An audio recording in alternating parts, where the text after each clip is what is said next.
For the first time ever in 65 cruises, a hurricane changed our cruise.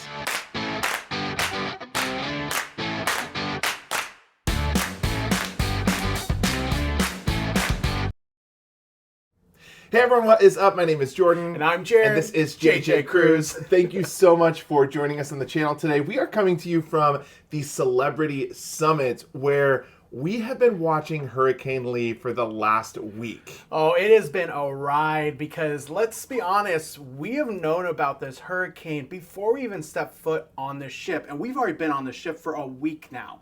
So we knew that this could be a chance where we would be on a ship and a path for a hurricane could affect us. But we didn't know if that would be a reality until now. We're going to get into all the details of what has not only happened on our ship, but what has happened on some of your ships, because our wonderful JJ Cruise community has done a great job of filling us in along the way. There's obviously a lot of ships in the Northeast region up where we are right now. About a week ago, like I said, we boarded the Celebrity Summit for our first ever Canadian and New England coast cruise. We've been looking forward to this cruise for quite some time because this was one of the cruises that was very unique for us. Almost every single stop on the itinerary was brand new.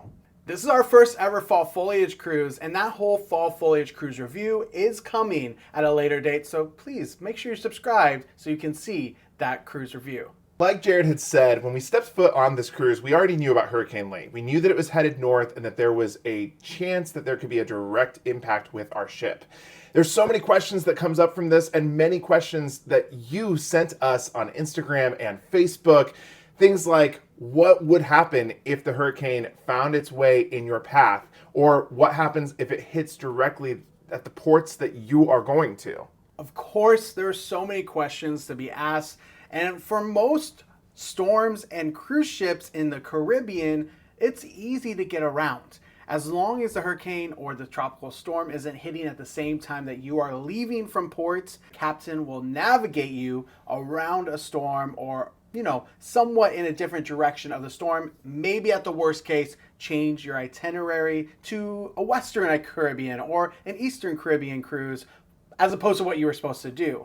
That is usually the worst case scenario, but for the Northeast and for our cruise, we're going inland. We're going into a place where there is no exit if we go in and the storm hits. It's very normal for cruises to start on the East Coast coming from New York or Boston, go all the way up into Quebec City or even Montreal, and then come all the way back down. So that's kind of the inland area that we're referring to, and that's where this ship's destination was. There are other ships, Holland America, Princess, Royal Caribbean, that also are doing these types of itineraries where they're coming out of the East Coast and they're heading north.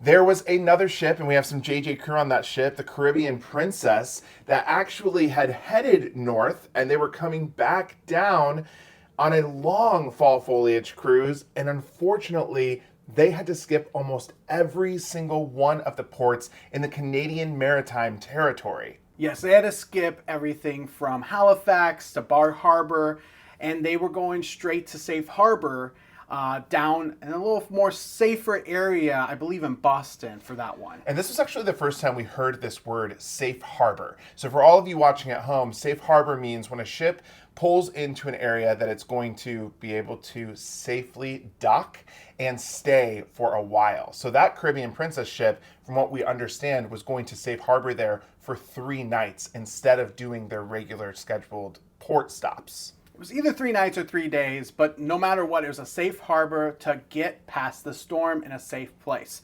Obviously, a great place to safe harbor, right? Boston's a wonderful city. We have other friends who are on Jewel of the Seas. Now, this is a different scenario here. Jewel of the Seas was not leaving until Thursday. We know that this storm obviously was starting to be in the New England territory around that same time. So they went from Cape Liberty, New Jersey, and had a different itinerary to Safe Harbor in Manhattan for an overnight. So they just had a safe harbor in Manhattan, which is just across the Hudson River.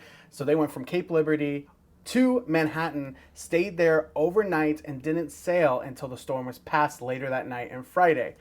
Now, we've already heard from them some more information we're going to get to in a bit, but let's talk about what our cruise ship our change and how the hurricane has impacted us. So like we said, this word safe harboring has come up over and over and over again all week.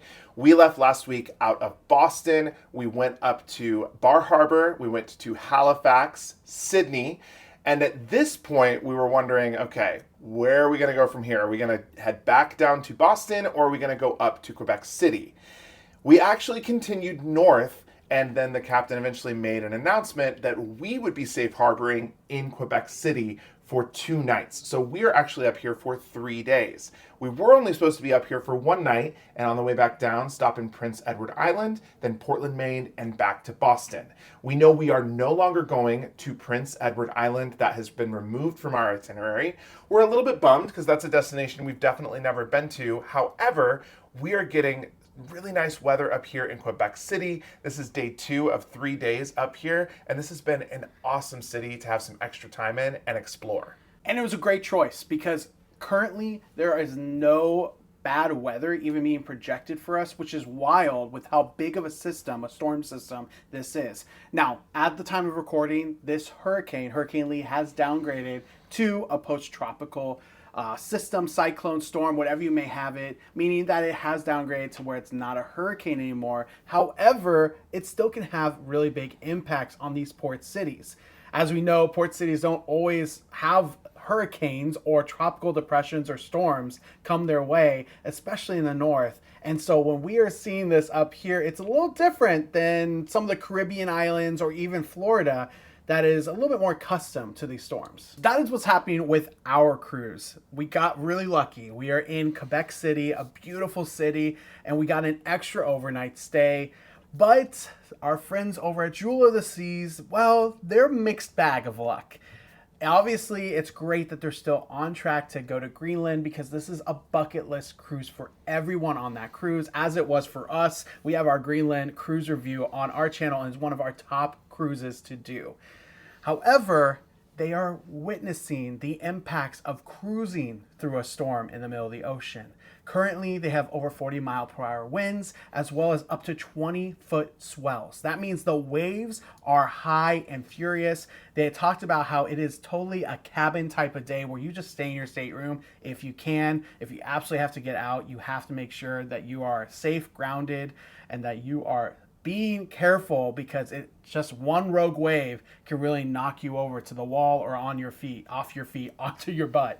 So that is one thing that we know and we've experienced ourselves. Yes, when we took our very first transatlantic, we had huge swells as we were crossing over from Florida to Europe. So we completely know how this goes. Also, when we were in Australia, we went through a really large storm. So this is just kind of how this happens sometimes when you are on ships. Ships are very safe. That is the good news, but we are still sending our thoughts and our prayers to anyone that is out at sea right now, as well as, of course, the ports that are being impacted by this massive storm system.